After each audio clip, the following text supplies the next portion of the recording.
Got to take a deep breath here. Maybe do some stretches. All right. I will actually try to keep this quick. Okay. Why does Ahsoka matter? First of all, I just will quickly shout out Ashley Eckstein, who voiced the character in both Clone Wars and Rebels. It was awesome. Ahsoka. Anakin Skywalker's Padawan. You can read some very funny interviews with Dave Filoni over the years where he talks about what it was like when George Lucas told the people who were helping to make the Clone Wars that Anakin had a Padawan, and they were all like, no, he doesn't. What are you talking about? And George's like, no, he does. Classic George Lucas Star Wars story. Anyway, she is a main character in Clone Wars. She has her own novel, 2016 E.K. Johnson novel called Ahsoka. That's really good, really fun to read. She's in Rebels as well and connects to that cast and that story in a really interesting way. Why does she matter?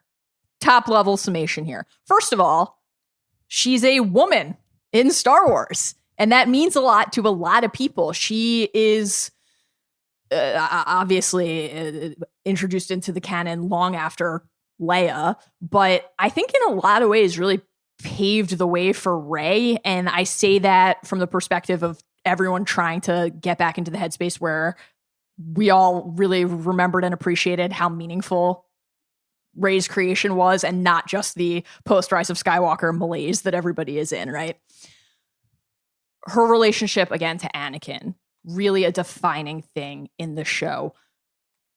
The way that you understood his character and his arc, not only the evolution, the fall to become Darth Vader, but the humanity inside that allowed him to then become Anakin again, obviously in the original trilogy, she's fundamental to that.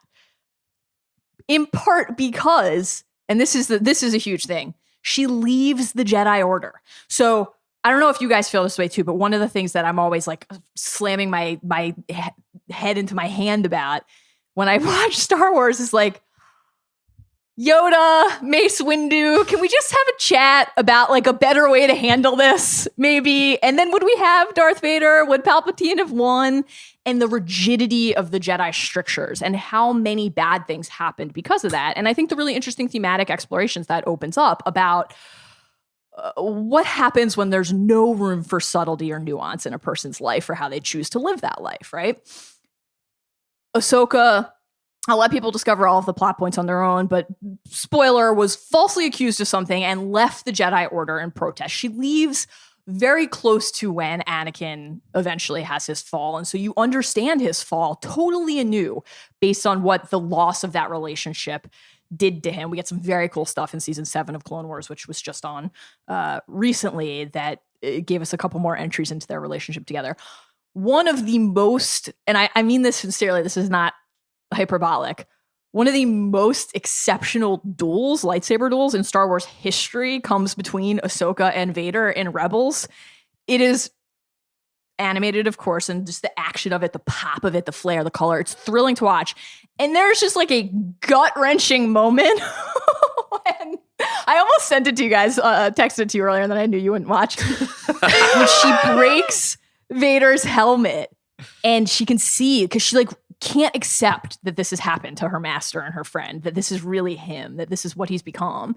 And when she sees his face and she hears him say her name, and then she's like, I won't leave you. It's just devastating. It's so sad and so beautiful. The white lightsabers. So she has originally, she fights with 2 blades, as you saw, a regular lightsaber and then a Shoto blade. She has this really distinctive fighting style, and that's obviously part of it too. She's elite. She's a badass. There's a Filoni interview from a couple years ago where he basically was like the only people who we could have put against her would have been Vader and the Emperor. Like, that's the caliber of fighter that we're talking about. And after she put aside the blades, the exact canon differs in her novel and in what we saw in season 7 of Clone Wars. But basically, she has to like go into hiding, right, after Order 66. And as we see in this episode, when we learn so much more about little baby Yoda Grogu, we should never lose sight of the fact that anybody with Force abilities was in grave peril after the Empire's rise. And she ends up forging these blades anew by purifying the previously bled kyber crystals. So like when remember when I said I would keep this short?